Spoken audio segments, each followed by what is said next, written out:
I'm Rebecca Martinez, 28 years old. 3 weeks ago, I woke up in a hospital bed with a fractured collarbone, 3 broken ribs, and a concussion so severe the doctors were worried about brain bleeding. My 6-week-old daughter Emma was with a stranger, a professional newborn care specialist I'd hired from my phone while paramedics were cutting me out of my totaled Honda. The accident wasn't my fault. A delivery truck ran a red light at 60 miles per hour and T-boned my car on the driver's side. The impact sent my vehicle spinning across 4 lanes of traffic. I remember the screech of metal, the explosion of the airbag, and then nothing. Just darkness and the distant sound of sirens. When I regained consciousness in the ambulance, my first words were about Emma. "Hi baby," I whispered through the oxygen mask. 6 weeks old. At home with neighbor. Need someone. The paramedic, a woman in her 40s with kind eyes, squeezed my hand. "We'll help you figure it out. Stay calm." But I couldn't stay calm. Emma was exclusively breastfed. She'd never taken a bottle. My neighbor Mrs. Chen was 72 and had only agreed to watch Emma for the 20-minute drive to the grocery store. Now it had been 40 minutes and I was heading to the ER instead of home. From the ambulance, with shaking hands and vision still blurry, I called my mother. She answered on the 3rd ring. "Rebecca? I'm at the spa." "What is it?" "Mom." My voice cracked. "I've been in a car accident. Bad one. I'm in an ambulance. Emma's at home with Mrs. Chen. Can you please go get her? I don't know when I'll." "An accident?" She sighed deeply, the way she always did when I inconvenienced her. "Rebecca, are you sure it's that serious? You know how you tend to be dramatic about these things." I could hear water running in the background. Spa music. The clink of champagne glasses. "Mom, my car is totaled. I have a head injury. They're taking me to County General. Please, I just need you to get Emma Ann." "County General? That's an hour away from me. I'm getting a seaweed wrap right now. Can't your husband handle this? Marcus is in Dallas for work. He won't land for another 5 hours. Mom, please. She's 6 weeks old. She needs." "Hold on." I heard muffled conversation. Then my sister's voice in the background laughing about something. Mom came back on the line. "Rebecca, your sister and I are leaving tomorrow morning for our Caribbean cruise. We have the pre-cruise spa package today. It's already paid for." My head was pounding. Each word felt like it took all my energy. "Mom, this is an emergency. Your granddaughter needs." "Your sister never has these emergencies, Rebecca." Her voice was sharp now. "Vanessa has 2 children and she's never once called me in a panic about a car accident or a crisis. You need to be more organized. More responsible." Something in my chest cracked and it wasn't just my broken ribs. "I didn't plan to get hit by a truck, Mom." "Well, you should have contingency plans. That's what responsible parents do. I can't just drop everything every time you have a problem. We've been planning this cruise for 8 months. The ambulance hit a pothole. Pain exploded through my torso. I gasped. "Are you even listening to me?" Mom continued. "This is exactly why I worry about you. Always so chaotic. Always needing to be rescued. I raised you to be independent, but you're still calling mommy every time something goes wrong." The paramedic was watching me, concern clear on her face. She could hear every word through the phone's speaker. "I'm not asking you to cancel your cruise," I said, forcing the words out. "Just to watch Emma for a few hours until I can arrange something else. Please. I'm getting on a ship tomorrow, Rebecca. I need to pack. I need to prepare. Your father and I deserve this vacation. We've worked hard our entire lives. We're not going to let your poor planning ruin our trip." "My poor planning?" My voice broke. "Mom, I was hit by a truck. And I'm sure you're fine. You're talking, aren't you? You're always so dramatic about medical things. Remember when you thought you had appendicitis and it was just gas? Or when you were convinced you had pneumonia and it was a cold?" I closed my eyes. The memory of those times stung differently now. She'd been dismissive then too. Annoyed that I'd bothered her. "This is different. They all were different according to you. Look, I have to go. My wrap is getting cold. Call one of your friends. Or hire a babysitter. You make good money, don't you?" Problem solved. The line went dead. I stared at my cracked phone screen, my mother's contact photo smiling back at me. It was from last Christmas. She was holding Emma, her first grandchild, looking proud for the camera. I'd thought things would be different once Emma was born. that maybe becoming a grandmother would soften her. I was wrong. The paramedic touched my arm gently. Do you have someone else you can call? I scrolled through my contacts with trembling fingers. My best friend Alicia was in Seattle for a conference. Marcus's parents were in Arizona. My neighbor Mrs. Chen couldn't handle a newborn for more than an hour. Then I found it. A business card I'd saved in my phone 6 months ago when I was pregnant and researching childcare options. Elite Newborn Care, 24/7 Emergency Services. With the paramedics' help, I called them. A calm voice answered immediately. Elite Newborn Care, this is Monica. I need help. The words tumbled out. I'm in an ambulance. Car accident. My 6-week-old daughter is at home with an elderly neighbor who can't care for her long term. I need someone now. Someone who can handle an exclusively breastfed baby. Someone who can stay as long as necessary. We can have someone to you within 45 minutes. Where's the baby now? I gave her Mrs. Chen's address. Monica asked calm, professional questions. Did Emma have any medical conditions? Were there supplies at the house? What was my hospital destination? Our specialist Claudia will be there in 40 minutes, Monica said. She's a registered nurse with 15 years of newborn care experience. She'll coordinate with the hospital for pumped milk if you're able, or will provide formula if needed. Don't worry about anything. We've got your daughter. How much will this cost? Our emergency rate is $75 per hour with a 4-hour minimum. But right now you need to focus on getting medical help. We'll handle the rest. I almost cried. Someone was actually helping me.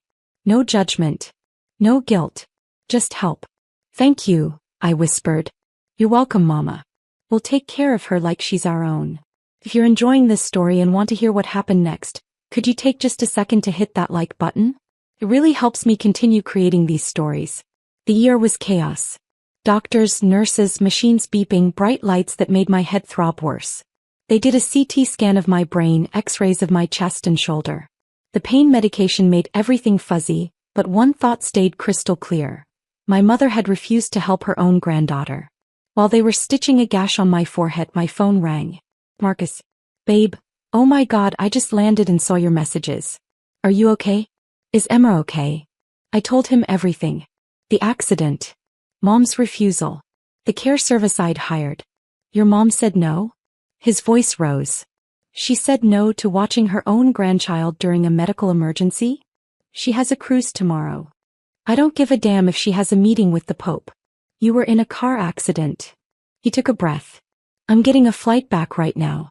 I'll be there in 3 hours. What about your presentation? Screw the presentation. My wife is in the hospital. That's when I started crying. Not because of the pain or the fear, but because Marcus's immediate response showed me what real family was supposed to look like. And it made my mother's rejection hurt even more. After they admitted me for overnight observation, I did something I'd been thinking about since the ambulance ride. Something I'd been too afraid to do for 9 years. I opened my banking app and navigated to automatic payments. There it was. The transfer I set up when I was 19 years old. When I'd gotten my first real job after college and my parents had mentioned they were struggling with their mortgage after Dad's hours got cut. $4,500. Every single month. For 108 months. I'd never told them it was me. The payments went to a separate account I'd set up, then automatically transferred to their mortgage company. They thought Dad's pension had increased. Or that Mom's part-time bookkeeping brought in more than it did. They never asked questions. They just enjoyed their financial stability. That $4,500 paid their entire mortgage with enough left over for their car payment. It's how they could afford spa days and Caribbean cruises and shopping trips with my sister. It's how Dad could retire at 62 instead of working until 65. $4,500 times 108 months. $486,000. I'd paid nearly $500,000 to keep my parents comfortable. And my mother couldn't spare 3 hours to hold her granddaughter while I was in the hospital. I canceled the automatic payment. Then I did something else. I opened a new savings account. I named it Emma's Future. I set up the same automatic transfer, $4,500 per month, but this time to an account for my daughter. The daughter my mother couldn't be bothered to help. My finger hovered over the confirm button for only a second. Then I pressed it. A nurse came in to check my vitals. "You're looking better," she said. "Color's back in your face. I just made a decision I should have made years ago." She smiled. "Those are usually the best kind." Around 8 p.m. there was a knock on my hospital room door. I expected Marcus, but instead a tall man in his 70s walked in. Gray hair, sharp blue eyes, wearing a cardigan despite the California heat. Grandpa. My mother's father. The man who'd taught me to fish, who'd paid for my college textbooks when money was tight, who'd slipped me $200 every birthday, for something special, even after I was an adult. "Grandpa." I tried to sit up, wincing. "How did you?" "Mrs. Chen called me." He pulled a chair close to my bed. "Said you'd been in an accident and that my daughter refused to help with the baby. Said she overheard your phone conversation when you stopped by to get Emma earlier." I'd picked up Emma from Mrs. Chen's house before the paramedics took me to the hospital. The care specialist Claudia had met me there. Apparently Mrs. Chen had been horrified by what she'd heard. "Grandpa, I'm okay. Emma's with a professional caregiver. Everything's..." "Stop." His voice was gentle but firm. "Don't do that. Don't minimize what happened." He sat in silence for a moment, just looking at me. Then he said, "Your grandmother and I paid for that cruise." I blinked. "What?" "The Caribbean cruise your mother's been talking about for months. We paid for it. Bought it for her and your father's anniversary. Cost us $12,000 for the premium package." He shook his head. "I thought we were giving them a nice gift. Didn't realize we were funding their excuse to abandon their daughter and granddaughter." "Grandpa, you didn't know. I called your mother an hour ago." His voice hardened. "Told her I knew what she did. You know what she said?" I waited. "She said you were being dramatic. That you were fine. That you'd always been too dependent and needed to learn to handle things yourself." He leaned forward. Then she said, "Emma isn't even my responsibility. Rebecca chose to have a baby. She needs to deal with the consequences." The words hit me like a second collision. "Consequences," I repeated. "She called my daughter a consequence." That's when I told her the cruise was cancelled. My eyes widened. "What?" "I called the cruise line. Cancelled the booking. As the purchaser, I have that right. They're refunding the money to my credit card." He smiled, but there was no warmth in it. "Your mother and father will not be going on any cruise tomorrow." "Grandpa, you didn't have to." "Yes, I did." He reached over and took my hand carefully, avoiding the fore. "Rebecca, I need to tell you something. Your grandmother, before she passed, she made me promise to watch out for you. Said she worried about how your mother treated you differently than Vanessa." I felt tears building. I thought maybe she was seeing things that weren't there. Grandmothers can be protective. But over the years I've watched. I've seen the patterns. The way your sister gets praised for the same things you get criticized for. The way your accomplishments get dismissed while hers get celebrated. The way you're always expected to be understanding while she's allowed to be selfish. "It's just how Mom is," I said weakly. "It's how you've let her be. How we all let her be." He squeezed my hand. "Not anymore. Not after this." There was another knock. This time it was Marcus, still in his suit from the conference, carrying flowers and looking frantic. When he saw me, his face crumpled with relief. "I'm okay," I said as he kissed my forehead gently. "We're okay." Grandpa stood up. "I'll give you two some privacy. But Rebecca, before I go, is there anything I should know? Anything else that's been going on?" I hesitated. Then I told him about the $4,500 monthly payments. About the 9 years of financial support. About how I just canceled it. Grandpa's face went very still. "You've been paying their mortgage? And car payment?" "I set it up when I was 19. They never knew it was me. $4,500 a month for 9 years. He did the math quickly. That's nearly $500,000. $486,000, I confirmed. Marcus was staring at me.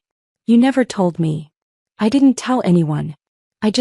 They needed help and I could provide it, so I did." Grandpa was quiet for a long moment. Then he said, "Did they ever thank you? Ever acknowledge the help?" "They didn't know it was me. But they knew their financial situation improved dramatically. They knew they suddenly had extra money every month. Did they ever question it? Ever wonder? Ever think maybe they should be more careful with money that appeared out of nowhere?" I'd never thought about it that way. They just spent it, I said slowly. On cruises and shopping and spa days and helping Vanessa with her down payment and, I stopped. They helped Vanessa buy her house with my money. And when you were in a car accident with a 6-week-old baby, your mother couldn't spare 3 hours. Grandpa's voice was ice. She took your money for 9 years and couldn't give you 3 hours. He pulled out his phone. I'm making a call. You rest. He walked into the hallway but I could hear his voice through the door. Patricia, it's Dad. No, I'm not discussing the cruise again. I'm calling about something else. Something I just learned. Pause. Did you know Rebecca has been paying your mortgage for 9 years? Silence. Then Grandpa's voice again, harder. $4,500 a month, Patricia. $486,000 total. Your daughter, the one you called dramatic today, the one you refused to help, has been keeping you financially afloat since she was 19 years old. Another pause. She canceled the payments this afternoon. From her hospital bed. After you abandoned her and your granddaughter. I could hear my mother's voice now, shrill even through the phone. Grandpa let her talk for a moment. Then he said the words that changed everything. You have 24 hours to make this right, Patricia. 24 hours to apologize to your daughter, to meet your granddaughter properly, to show even a fraction of the gratitude and love she deserves. If you don't, I'm changing my will. Everything I plan to leave you, the house in Pasadena, the stocks, the savings bonds, all of it, goes to Rebecca and Emma instead. More shouting from the phone. I'm not bluffing. I already called Gerald Hoffman, my attorney. He's drafting the changes tomorrow morning. You think I'm going to leave my estate to someone who treats their own daughter like garbage? Who calls their granddaughter a consequence? His voice dropped. Your mother would be ashamed of you. I know I am. He hung up. Marcus and I sat in stunned silence. Grandpa walked back in looking 10 years older but somehow more determined. That woman is my daughter and I love her. But love doesn't mean accepting unacceptable behavior. Your grandmother taught me that. Grandpa, your will, you don't have to. It's already done in my mind. Whether she apologizes or not, you're getting the majority. But I'm giving her 24 hours because your grandmother would want me to give her daughter a chance to do the right thing. He kissed my forehead. Get some rest. I'm going to go meet my great-granddaughter. Marcus, text me the address of that care service. After he left, Marcus climbed carefully into the hospital bed next to me, holding me like I was made of glass. $500,000, he whispered. Babe, we could have paid off our house. I know.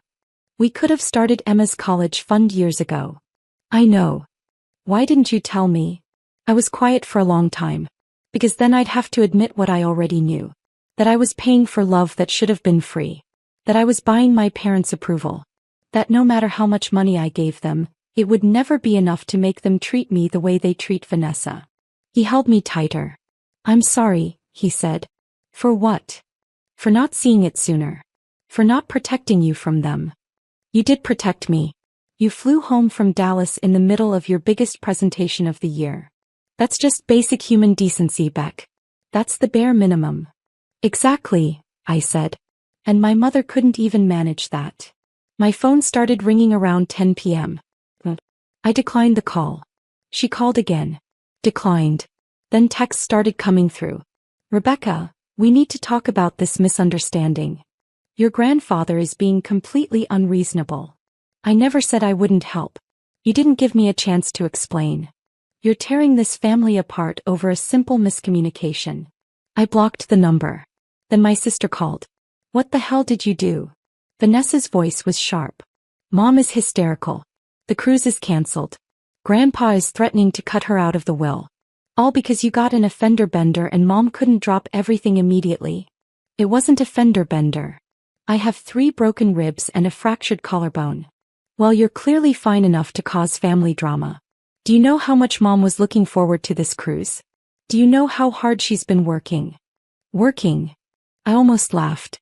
Vanessa, I've been paying their mortgage for 9 years. $4,500 every month. That's how Mom can afford not to work. That's how Dad retired early. That's how they helped you with your house down payment. Silence. You're lying. Check with Grandpa. Or better yet, ask Mom. Ask her where she thought that extra $4,500 a month was coming from for the past 9 years. Even if that's true. It is true. It doesn't give you the right to manipulate Grandpa. He's elderly. He's not thinking clearly. He's thinking more clearly than anyone. He sees exactly what Mom is. What you are. What I am. Her voice rose. I'm not the one blackmailing my own mother with Grandpa's inheritance. No, you're just the one who gets everything handed to you while I pay for it. The golden child who can do no wrong while I'm always the problem. I took a breath. I'm done, Vanessa. I'm done funding your lifestyle. I'm done being the family A-team. I'm done accepting scraps of attention while you get celebrated for existing. You're being insane. Mom loves you. Mom tolerates me as long as I'm useful. Today I learned exactly how much my usefulness is worth.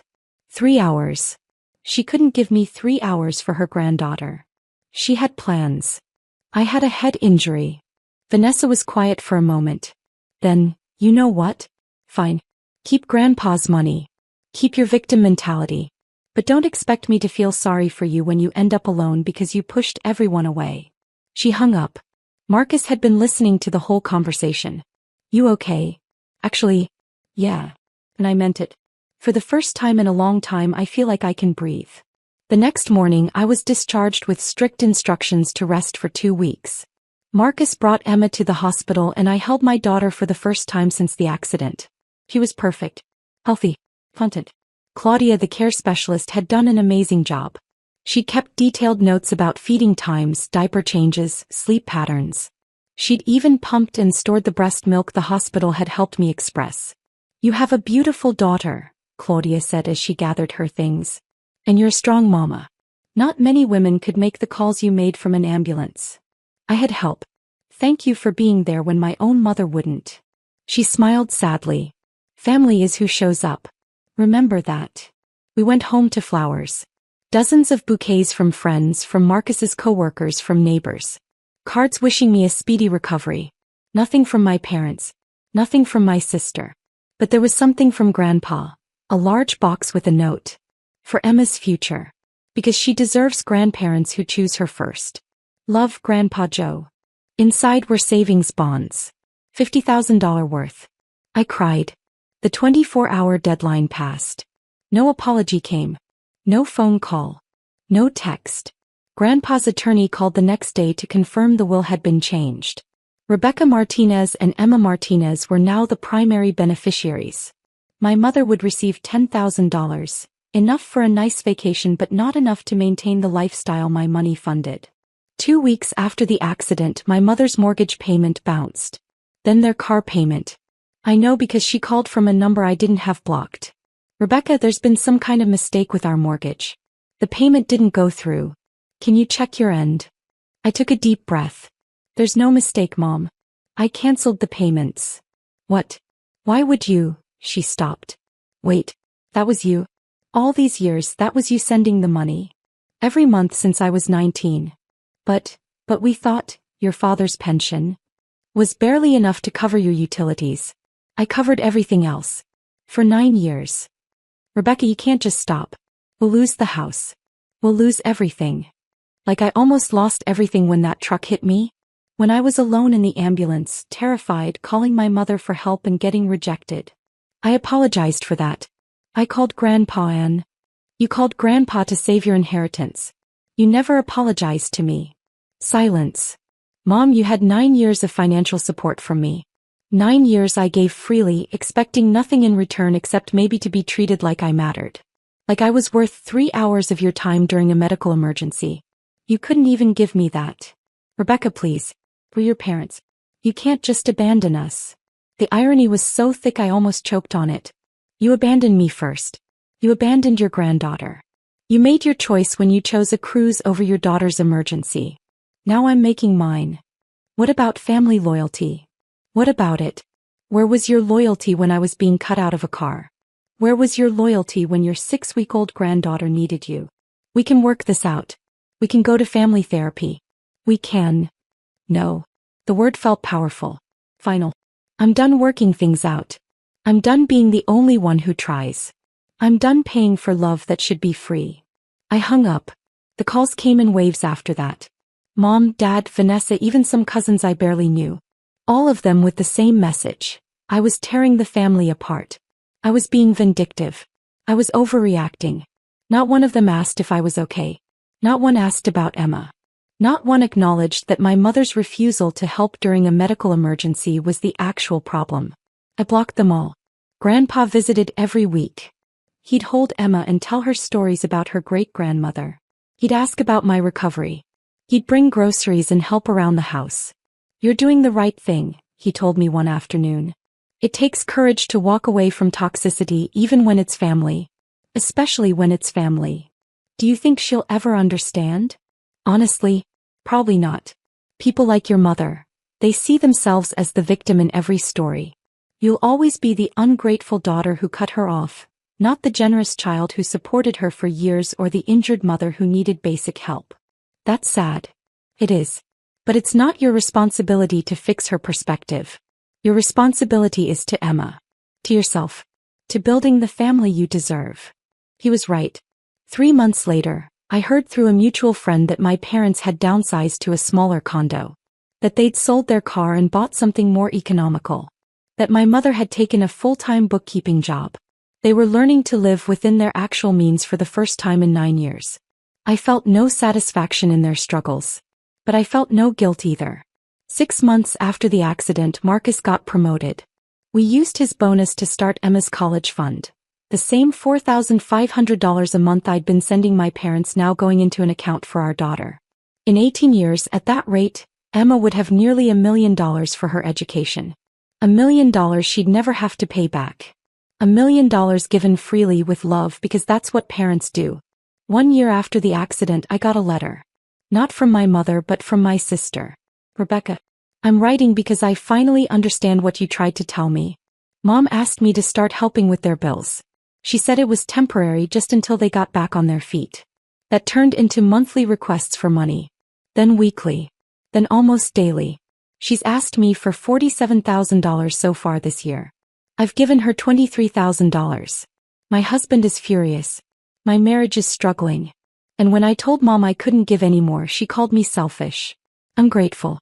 Just like she used to call you. I get it now. You weren't exaggerating. You weren't being dramatic. You were being used, and the moment you couldn't be useful anymore, you were disposable. I'm sorry I didn't believe you.